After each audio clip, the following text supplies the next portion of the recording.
Hey everybody, how you doing? Tekking and Barry back again, and it seems I have another horn popping out of the side of my head, and it only seems to happen on Sundays when I'm reviewing One Piece chapters. Even if they're not official One Piece chapters, I always get a horn growing over here. Coincidence? Yeah, probably. Alright, so today we're going to be taking a look at Return to Reverie Chapter 3, the fan chapters of One Piece that are sweeping the nation. Nations, actually, plural. Number one, because geography is everything, and number two, there actually are a bunch of translated versions of the Return to Reverie chapters available at the Library of Ohara in those sweet links down below. The same links that we had in the last, 2 episodes are down there. Now, the reason I'm not filming this down in the studio with my suit and tie and all my professionalism that I, of course, always bring to the table, right, Barry? Absolutely. Is professionalism even a word? I feel like it isn't. Anyway, there's two reasons for that. Number one, that room is on the other side of the house, and my next door neighbor today is, like, doing some construction, like, renovations, so it's kind of noisy down there. But number two, these chapters are going to get a lot longer as they go. It's a 6-chapter series, and they just finished it, so you can go read the entire series right now. We're just up to reviewing Chapter 3.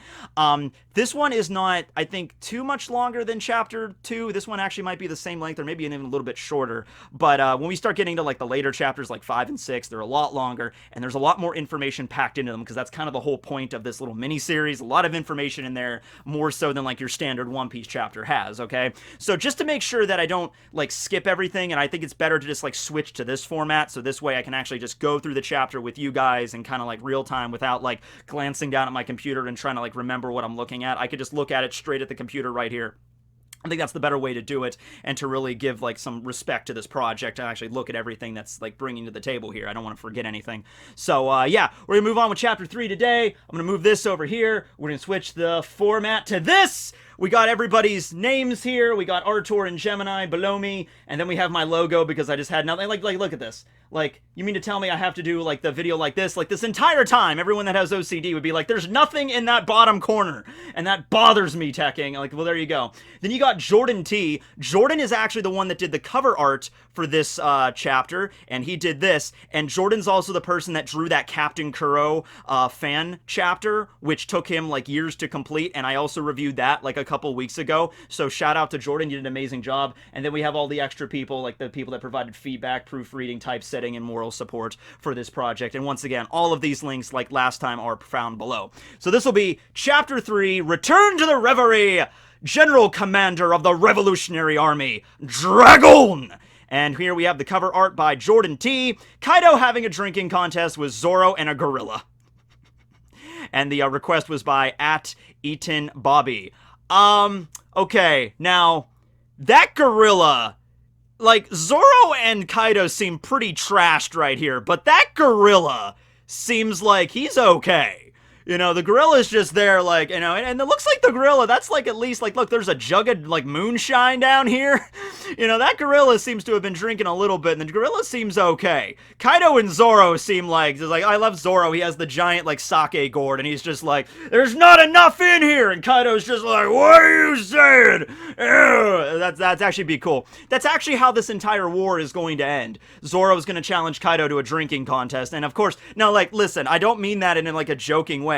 If Zoro did challenge Kaido to a drinking contest, I think Kaido is required by pirate law, because that's a thing, that actually is a thing, to accept. I mean, come on now, he's Kaido.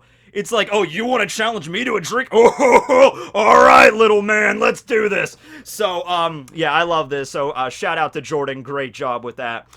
Story by Artur, artwork by Professor Gemini. All right, here we go. The next day of Reverie, the Room of Authority.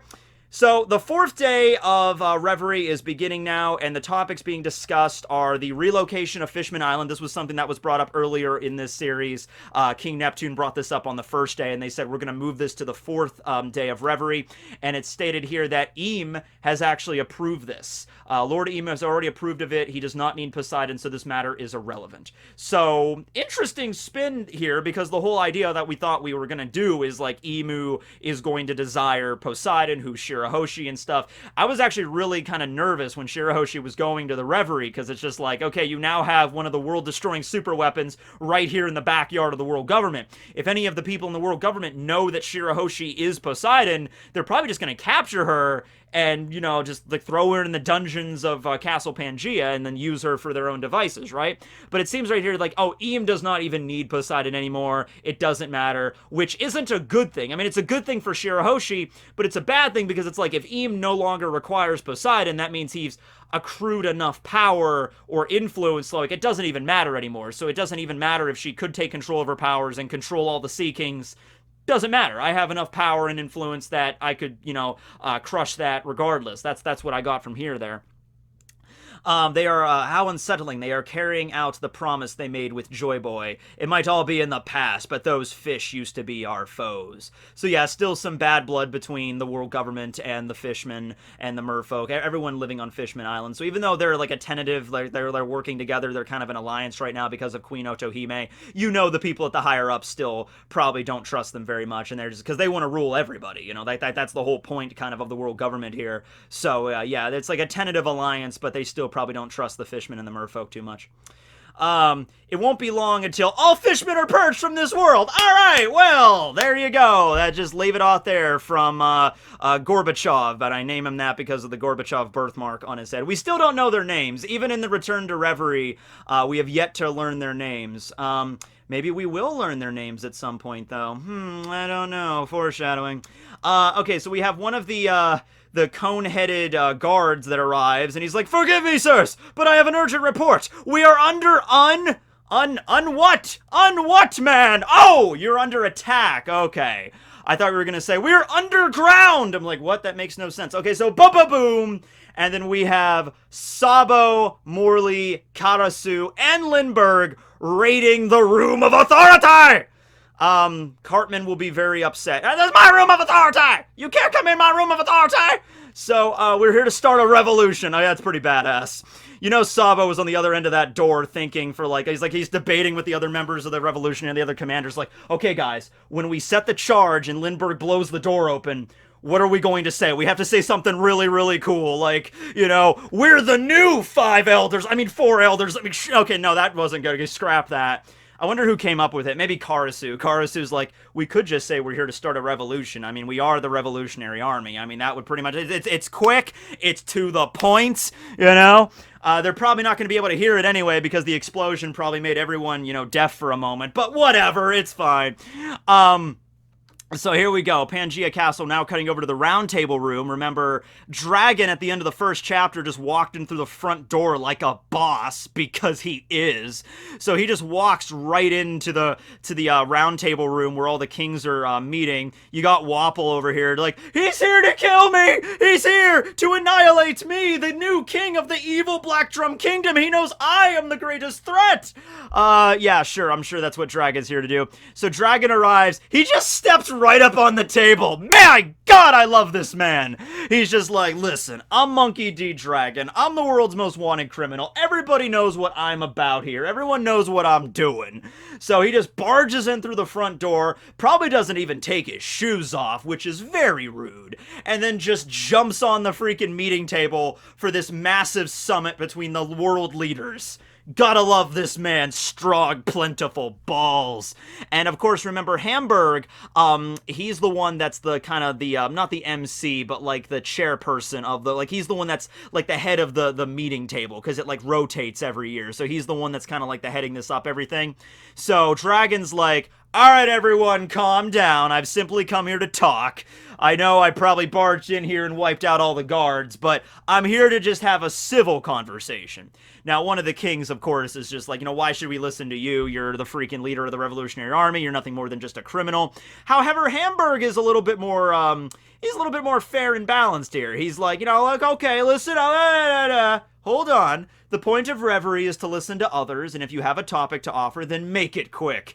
Hamburg is rather, you know, President Abraham Lincoln, King Abraham Lincoln here is rather direct. He's also got some balls on him. He's just like, I mean, I guess they, like, understand, like, look, Dragon is a world-renowned criminal, but he's a revolutionary. He's not like a common thug or a common pirate, you know what I mean? So some of the kings might realize it's just like, hey, look, if he wanted to kill us, he would have done it already. He got the drop on us, and I'm sure some of these kings have pretty good combat capabilities and stuff, like Neptune, he knows the merman combat and stuff, but, he's getting old and stuff.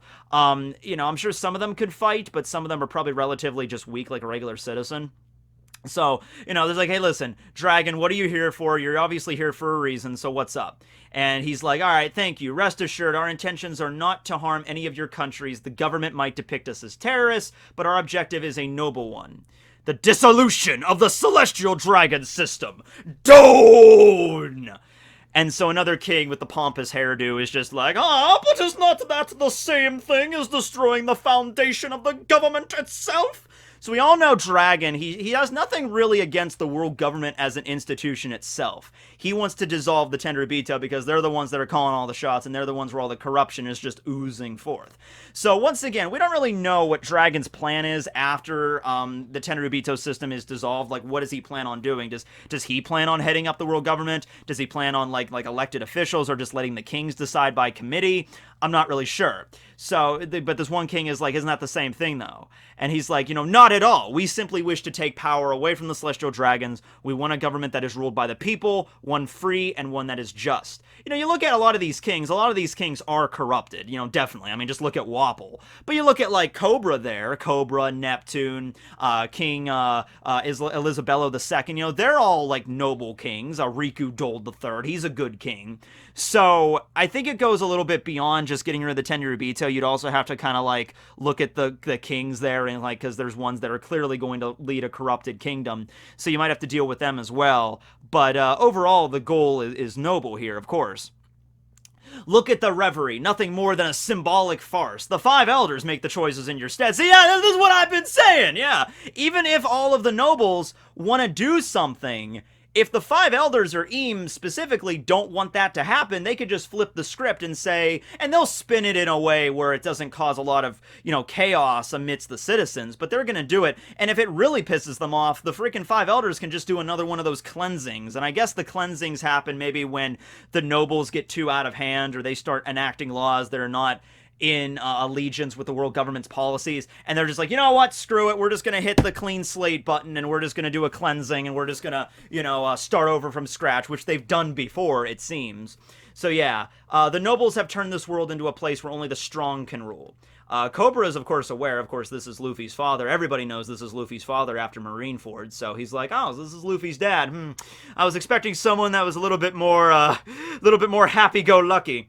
And those born with power monopolize it for their own benefit, discarding away the weak. The heavenly tribute they take from each country is wasted on frivolies, despite driving countless nations to poverty, war, and suffering. That's 100% true. We don't know exactly the whole deal with the tribute system. We understand that it's most likely, it's money, and if the country can't afford the money, then they give them the crops. And if they can't afford crops, then whatever minerals or whatever they mine from the country, or, the world government might build cities or buildings on the country if they can't afford anything else. So my point is, at the end of the day, yeah, it's the world nobles that are just going to take all of this and like, yes, we'll take the heavenly tribute from this kingdom that drove them to poverty, and we're going to use it to make a solid diamond bathroom. That's the kind of shit that the world government, that the world nobles would do. Absolutely, right? There's Mulesguard there, and yet we turn a blind eye to it because it does not affect us directly. Not to mention all the slaves they hold captive. Oh yeah, slavery, that's another thing. I love Dragon just barging in and just like letting them know, like, okay, you all know this is going on, but just to let you know, this is really messed up. This is a really messed up system. We're here to stop this. Millions of tortured, lives broken, only for the benefit of a few hundred individuals. Nothing can undo the misery they have brought to this world. We need to get rid of them. But the true criminals of this era are pirates. Oh, okay, I see what you're doing there. Shifting the blame on the pirates, of course. Yes, yeah. By the way, none of this, that doesn't even really make a lot of sense that this guy would even bring that up. He's just like, yeah. We know the world government is endorsing slavery and driving a bunch of kingdoms to ruin, many of which are the kingdoms that we rule over, but Who cares about that? Pirates! Now, granted, pirates are a concern, as you can't just completely disregard them, but yeah. The rise in piracy is nothing more than the result of the twisted world the nobles have created. Doflamingo, Big Mom, Whitebeard, even Roger himself. All these individuals rose to power because of their actions. I mean, especially when you look at, like, Doflamingo, you know, manipulating the underworld and stuff. You know, it's definitely a cause for alarm that a lot of these pirates probably wouldn't be in the position they are right now without the world government. Now, I will say that even if the world government is reformed by the end of the story, and you have, like, Luffy becoming the new king of the pirates, and the Tenryubito system is dissolved, you're still going to have pirates, especially people like Luffy. Now, Luffy is a good pirate, but I can't see Luffy just being like, oh, okay, well, there's no reason to be a pirate anymore, so I guess I'm not going to be a pirate. Luffy is going to be a pirate until the day he dies, and that's what Luffy's all about. So, the situation with that is I don't think it's going to save the world or anything. There's still probably going to be Yonko, but it'll probably be a better world altogether, yeah. And then Wapple being Wapple is like, you know, who cares? None of this is my problem! Yeah, even for those of you who only care... And I love Dragon here. I love this line. He's just like, listen. Even for some of you that are just selfish assholes that care not about any of the common folk, this could still benefit your personal interests. Because if there's no Tenryubito, then that means you get to keep all of the heavenly tribute to yourself. And Wapple's just like, huh? I'm listening. So, Dragon is a master here, because he's just like, listen, I know most of you probably do care about your citizens in your kingdom, and you want the world to be a better place, like Cobra and Riku Dole III, and, you know, you guys want the world to be better. But I also know that there's some of you that are just selfish, and you only care about your own kingdoms, and... You know, Dragon's not condoning that behavior, but he's just like, listen, this is the kind of thing I need every one of you to work with me on. So even if you are selfish and you just want to, like, awash in your own luxuries, you're basically the same as the Tenryubito there. But one problem at a time, I suppose, is what Dragon's kind of bringing to the table here. The main issue right now is getting rid of the Tenryubito. Worry about, I guess, you guys later. But hey, yeah, if we get rid of the Tenryubito, you get to keep all the money to yourself. All the crops, all the money, all the gold that you mine on your country, or whatever your resources you have, you get to keep all of it. And so Wapple's like, all right, okay, we'll see where this is going here. However, I wish this was our only concern, but the truth of the matter, this is far more frightening. We have discovered that the Cypher Pool has secretly been purchasing weapons from the black market for years. This is going back to the, I think that lacquer thing that they talked about, like, that they discovered in the port underneath Dressrosa. Koala brought that report to Dragon, like there's illegal arms trading, and that mineral, that lacquer mineral. So that's probably what that's referencing here. And it's enough of them to start a conflict on a global scale. This might also be why they've been weakening major political powers recently. Yeah, Dragon's kind of on to their game, and we already know what the game of the Celestial Dragons and the Gorosei are. It's they're going to try to start basically a world war. A world war where they're the winning side, and they're going to do this purge, and yeah, they're gearing up for that. They're going to need a lot of weapons for that. All of this can mean only one thing: they want to wage war on the entire world. Yep. And then we have, I forget her name, she was the one with the wine glass, I think, that walked in. We cannot allow something like this to happen. Oh, her name's right there, Matt, you idiot. Queen Moraron. I want to say, okay, Queen Moraron. Moraron? Okay. Do you really believe him? All right. And then there's King Taco over here, remembered his name. But what if he is right? I'd rather die a slave to principles than to others. King Tacos! You've weighed in on this! You know... It's a major deal when King Tacos steps in. That's King Seki. That's the vampire dude. He rules over the Elusia kingdom. That was the kingdom that Moda was like Peachbeard attacked Moda and her people. That's where like the Revolutionary Army commanders first made their introduction. He's the king. He's the vampire king of that land, and he's a very cruel and oppressive individual. Oda, I think, revealed about him in an SBS. Have you gone insane? Oh, wait, no, I have to talk like a vampire here. Blah! Have you gone insane? Who would believe the wage war on the entire world? Besides, without the nobles, the balance of the world would crumble. Blah! I'm Dracula. But would it really? Only the elders contribute to the balance. Hypothetically speaking, it would be the power in our hands. You know, it's like, yeah, it's like you actually think about it. Wait. Let's back up here a second. What do the world nobles actually do? Like, what do they actually do? And he's like, well, they take all of our money for one. I'm like, all right, but what else do they do? He's like, well, they endorse slavery for another. He's like, yeah, okay. Yeah, we can get rid of the world nobles. This doesn't seem to be like, because it's like, yeah, the world nobles do set laws. They do. I mean, like, the laws start from the world nobles, but it's like, hey, listen, we get rid of the world nobles.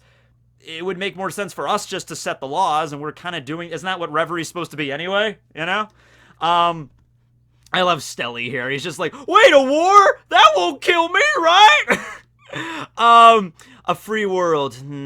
Is that not precisely Otohime's dream? I agree. I was one of them once, and I say away with the whole system. How can any of you believe such delusional conspiracy theories? That should be a new internet meme. How can any of you believe such delusional conspiracy theories? I must admit, I have always wished to rid the world of slavery, but he's based off Abraham Lincoln, so yeah. But this is all just wishful thinking. No one has the power to oppose them. Oh, Dragon! Oh, okay, I love this. That's actually, King Hamburger, we do. We have enough military powers and countries backing us to make a change. I haven't come here to make a request. I simply wish to inform all of you. Okay, so this is already Dragon's endgame. This is already Dragon, like, listen, this isn't me coming to you and being like, all right, guys, we're gonna, make a appointment for a meeting and we're gonna figure out how this is gonna go. It's like, no, we're already in the process of doing this. Like, that was the whole point of me doing the revolution. Like, that was the whole point. At this point, it is already too late to stop these winds of change. The balance of power will soon be turned upside down. I simply request that you take care of what's to come afterwards, to be there once the world finally enters its dawn. So there you go, the dawn symbolism that's also indicative of, like, the Minx and, the Nox pirates, like the night pirates, but they're bringing the dawn of the new world with Pedro and everybody. So it all comes back to the dawn at the end of the day. A very popular, theory is that dawn is what the Will of D stands for. So Dragon's basically like, listen, we're going to do this. It's going to happen. But after this does happen, I need you guys to kind of pick up the pieces. You're going to be the guys that actually stand, and the women that are going to stand up and are going to lead this world into a new era. It's you kings and you queens that are going to do this. So you have to. I'm just going to basically drop on what you're doing here. But how can we know that you have no ulterior motives? How can we be assured that you do not wish to seize power yourself? And Dragon's like, because I already used to be one of them. Don't! Ready for the history of Dragon? I gotta take a drink for this. ASMR. Okay. My mother was a celestial dragon. My father a marine, tasked to guard her. Though back then, few knew he was my father. Despite being a noble, my mother truly believed that we weren't celestial gods. She taught me to be human. Okay, so very much how, like, Otohime taught Mulesguard, like, his humanity and stuff. So after she passed away, I could not bear any of my peers. I was disgusted to be one of them. It was only on one fateful day that I finally met a man who I could look up to. That man was none other than Roxty Zebek! I mean, Goldie Roger! So we kind of already learned this from an earlier chapter, but yeah, it turns out that Dragon was a celestial dragon, hence the name Dragon, so you see how that all kind of ties back in. Garp was the marine set to guard Dragon's mom, who would eventually become Garp's wife, Dragon's mom, Luffy's grandmother. And so they fell in love, and then they had a child, and the child was a dragon. Sorry, this is all the family tree, right? So the child was Dragon, and Dragon was grown up and raised by Garp and his mother that were very kind, of course. So he learned about what it means to be a real human, and then, he was disgusted to be in this part, but he was still technically a celestial dragon, so I guess he went to God Valley one day, and then at the same attack when Roger showed up to fight against Rox, and Garp was also there, which makes sense why Garp was also involved at God Valley, if his wife was there, and so that's when it realized that, yeah, after sailing with him for a few years, I was able to tell that Roger wanted more anyone in the world that was free. That was his dream. Okay, so Dragon sailed with Roger. This actually makes a lot more sense. Some of you right now might be like, what? That's crazy. But no, remember, Dragon was present at Roger's execution. And he looked pretty pissed off when Roger was executed. He kind of walked away into the crowd and probably went to go start the Revolutionary Army at that point. Now, obviously, we didn't see him on the crew when, Odin was on the crew and everything like that. But keep in mind, Odin traveled with Roger, which was like 30... he started traveling with Whitebeard 30 years ago. He traveled with Roger like 25 years ago during when they found the One Piece. So Dragon would have been 30 at this point. So it's possible that Dragon could have traveled with Roger, yeah, when he was like a teenager. You know, this would have been like 40 years ago when because Dragon's 55 right now.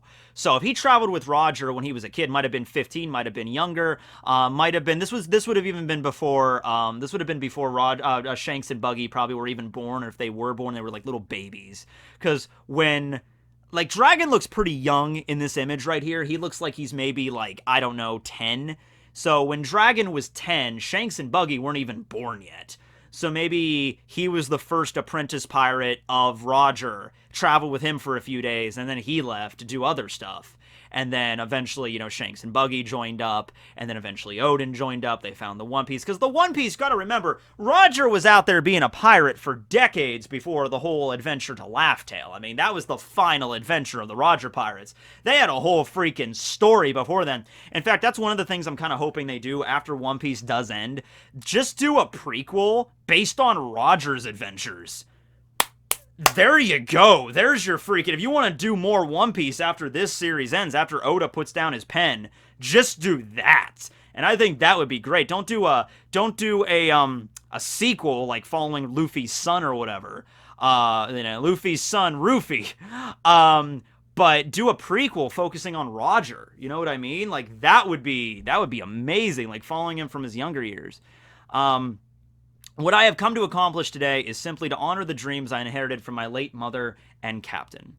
So now we cut over to Pangea Castle in the guest bedroom where we have Admiral Greenbull getting some action. Remember there was that maid, that servant that was really kind of smitten with him last chapter, and so he got some action.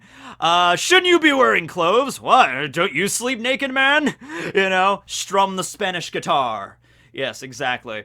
No, trust me, there's nothing better than to set your body free during the night, especially with a cute maid. Admiral, please! Please, Admiral Greenbull! I love how he's the same scar as Luffy. That's crazy. Please, this is serious. What if something were to happen to the elders? I'm gonna get going, but chill out, man. Those geezers won't go down that easy. Dun, dun, dun, dun, dun, dun, dun. Alright, so we cut now over to the Room of Authority again, where we see Sabo, Lindbergh, Karasu, and Morley. What the hell? This wasn't supposed to go like this. We knew they were strong, but we didn't imagine. It seems we may have underestimated them. These are some tough boys. Oh, man. And then here we go. Those who are weak cannot rule this world. Dun, dun, dun, dun, dun, dun, dun! Dun! Inception music. Dun! The 5 elders. Highest authority of the world. Alright, wow. Alright, so first off, we got Samurai Gandhi chilling out there with a, black blade, which is most likely the Shodai Katetsu. We have Gandalf's brother hanging out there, just with his hands in his pockets, so you know he's not to be messed with. We got Gorbachev there covered in scars with some muscle. We got Sanji's uncle hanging out there with full body armament.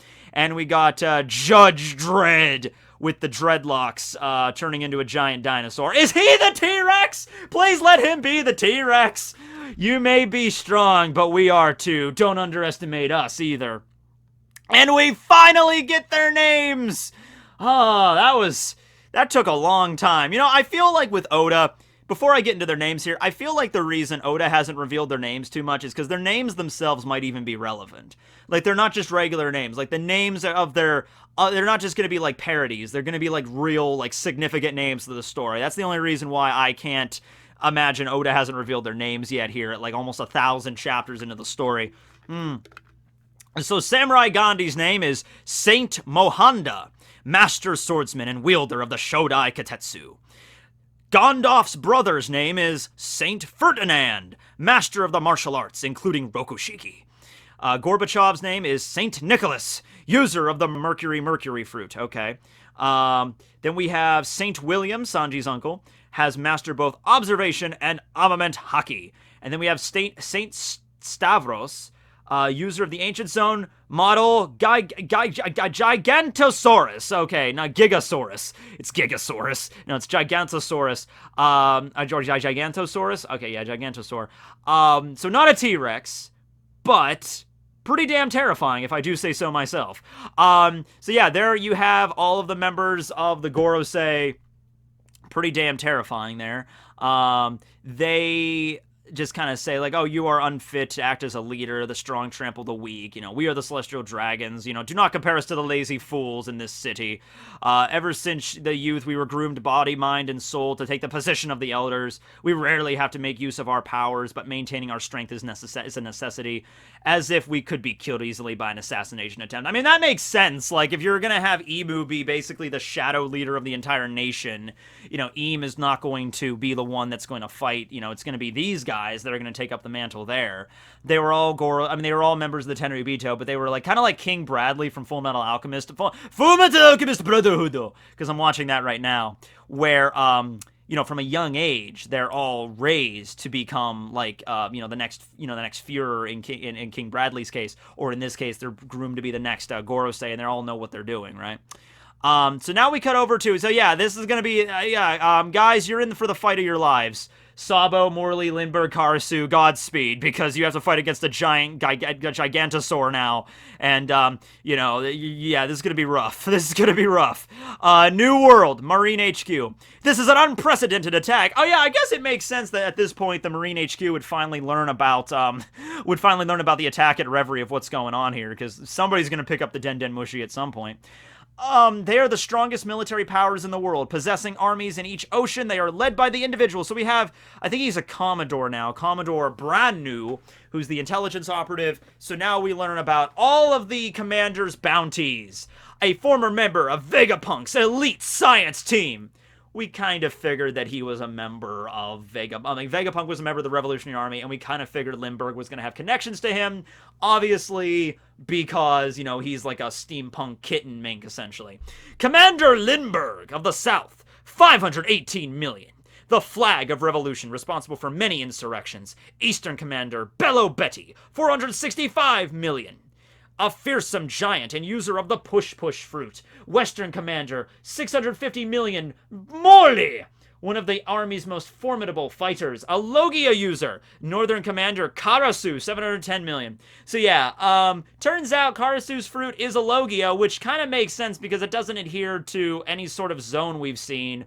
It's actually more similar to either, I would say, a special Paramecia or a Logia. So I guess we're just going to have to wait to see how exactly that pans out more from there. And last but not least, Grand Line Commander Emporio Ivankov, 888 million.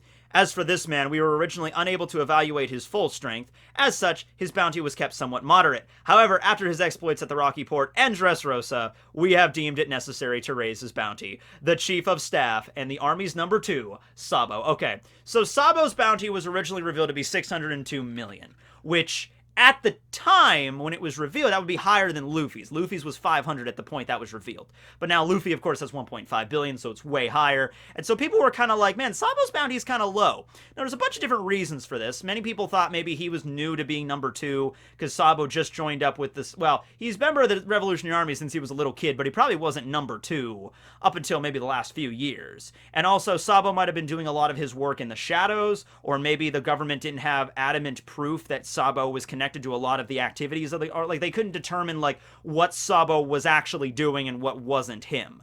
So they didn't really know. But after he made his big splash at Dressrosa and the Rocky Port, and he has his devil fruit now, Ace's power, and we know his connections and who he really is, we've deemed it necessary to raise his bounty. Bounty 1.1 billion. I think that's fair for Sabo. That's what I'm talking about, Artur. That's what I mean right there. Now that I'm happy with. 1.1 billion for Sabo. They're almost like the crew of an emperor. But while all these individuals are strong combatants in their own right, one man far exceeds them all. Oh boy. Oh, and then we cut back to the Room of Authority, where we see all the Gorosei about ready to drop their fudge, as we see Dragon himself arrive on the scene. Oh, man. I'm sorry, Dragon. It's fine, Sabo. I'm Batman. I'll take care of this. It was a miscommunication, miscalculation on my end, too. It's all right. I got this. We have no time to waste. I'll take care of him. Oh, look at his belt buckle. It's the same symbol as his tattoo. I love that. Ho, whoa, whoa, whoa. Okay, that's not his bounty yet. General Commander of the Revolutionary Army, Monkey D. Dragon. Logia user of the Wind fruit, or the Kaze no Mi. Now that makes perfect sense. I mean, it was either going to be like the Storm fruit, all of storms, or the Wind fruit. Either way, it's the same basic technique where you basically can control the weather, because if you control the wind, you can control the weather. You can just bring in clouds from other areas, and like, if you know about weather, if you're a good navigator, like if Nami had the power to control the wind, holy crap, you'd be dead, right? She could just control, like, she could start like typhoons and hurricanes whenever the hell she wanted, right? And that's basically what Dragon can do. So yeah, doesn't matter, it's the same basic ability. Dragon! You did come! Lornimu was right after all. You of the clan of D, always bringing a storm with you. If you give us some more time, sir, we can... No, we don't have that much time. We must move quickly. Right. So this is where your petty quest for revenge has led you. Do you feel no remorse for killing your kin? Let's reconvene with Monty. Okay, so Sabo and the commanders getting the hell out of Dodge. I am not a man of revenge. I gotta talk like Batman here. He has like a Christian Bale kind of voice in the Funimation dub. I am not a man of revenge. My past has no bearings on my actions. However, after having soaked your hands in the blood of millions, you dare talk to me about remorse? Oh!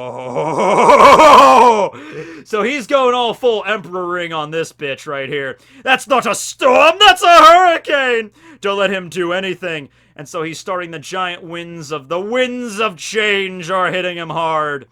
And so, like, an entire... Oh! He just blows them! He just, like... He just jettisons them, just propels them out of the freaking castle, and just sends them hurtling over the damn red line. Holy shit, Dragon. It's just like, he just like freaking just... Like an air gun, just... blows them right out of the freaking castle. Wow. While his strength is considered almost on par with that of the Emperor's, the Celestial Dragons deemed him so much of a threat, they have raised a fund for his bounty, making him the most wanted man in the history of the world. Alright, are you guys ready for this? Are you guys ready for this? Are you guys ready for this? Barry, are you ready for this? I know it's just a fan manga, but still, Dragon's bounty, in any context, deserves some hype. Are you ready for this? Alright, here we go, ladies and gents. Monkey D. Dragon, bounty, 10 billion. Down! And then that's the end of chapter 3. Holy crapple facts. So yeah, yeah.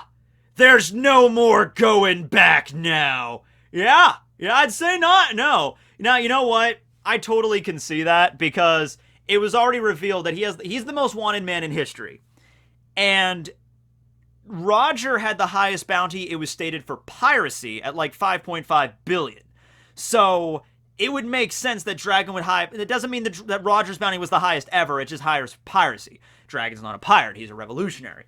And the world nobles starting a fund, like the world nobles pulling their money together to create this fund for his bounty, that would make sense, because who else has 10 billion? And also, that might seem like a redonkulous number, but keep in mind, that is not as insane as you think. Because when the Appi Appi no Mi, Law's Fruit, was being sold to the Marines, they actually, an arranged price for it was 10 billion, I believe. It was the highest amount ever discussed, I think, in the entire One Piece series, was like 10 billion berries for a devil fruit, because of just how damn powerful it was and all the stuff you could do with it, and the ageless surgery, of course. So the fact that this amount of money exists, like, is actually used as a transaction, that is not absurd in the One Piece world. It does exist. So there's precedence for it. So 10 billion? Yeah, I could definitely see that with Dragon. Absolutely. So that's the chapter. And thanks again to Artur, writer, editor, producer, Gemini, artist, and designer. Jordan T. did some great job with the Captain Kuro comic and did some great artwork here for the cover page. Feedback from Robin. Oh, I get it. Robin. I get it. Joy Boy, O'Hara, Mr. Morge. Proofreading and quality control from Lady T and Fiso. And then you got Jack, who did typesetting. Jock. moral support from Ninja Spy and Agent 65. And you got the library of Ohara.com here. The link's below. Go check them out. We got little drawings like in the Otis style of the drawings of the commanders. And then we got special thanks to all the Patreons for this project. Oh, hey, look at this guy over here. I know that dude. So yeah, once again, thanks to everybody that watched this, and thanks to everybody that supports the project. It's a great one. Once again, they're up to Chapter 6 right now in a bunch of different languages. Yeah, actually, let me go check. Let me go check on the Library of Ohara just to see all the different languages, you could check it out in. Let's see. So, like, just Chapter 6 is right here. This is the finale, of course. You got regular in English. You got Indonesian. You got French. You got Spanish. Arabic. Capitulo? Sorry. But these are chapter secrets, right? This is in Spanish, right? That's Spanish. Okay, gotcha. It looked like Spanish, but it was say Spanish down here, didn't say Spanish up here. So I was like, what? Okay, no, it's Spanish. All right. So yeah, you got a bunch of different languages to check out here, and also just Joy Boy also does the chapter reviews, and he just covers everything in the chapter from top to bottom. You can go and check out the Give Us Your Feedback form here for the Return to Reverie, what you liked about it. So yeah, Library of Ohara, really cool. Check it out, everybody, ladies and gents. Have a good one. Yeah, this will be Tekking101 signing out. I typically do these chapter reviews when there's a break in One Piece, so there was a break this week. We'll see where it goes, and I'll probably just keep this this setup from now on, because these chapters after this, they get a little bit more action-packed, so to speak. All right, so thanks for watching. Tekking, signing out. Later, everybody.